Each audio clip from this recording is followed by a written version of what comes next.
So the research in my group aims to understand why disease happens, and we try to achieve this by developing and applying mathematical and computational tools that can reveal how biological systems are designed.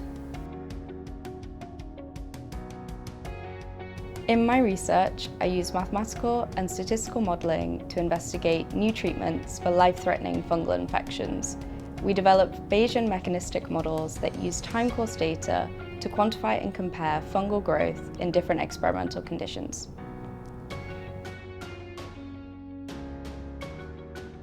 My research is centered around using mathematical models to understand eczema pathogenesis and guide treatment design.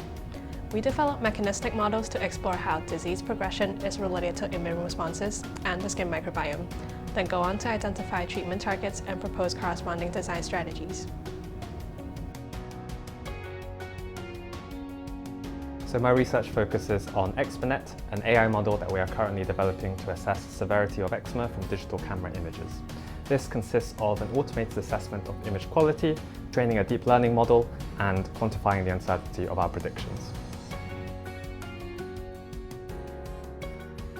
So coming from a very international background myself, I appreciate being part of a group that brings together a diverse group of people from different cultural backgrounds and skill sets to foster a very rich research and learning environment. In our group, people support and encourage each other. What I love about Imperial is the diverse mix of people coming from all over the globe, each bringing their unique perspective and expertise to the table. Together, we collaborate to make a real impact on the world, making Imperial a real dynamic center of innovation and creativity. We are always looking for motivated researchers to join our group. Please visit our website for more information.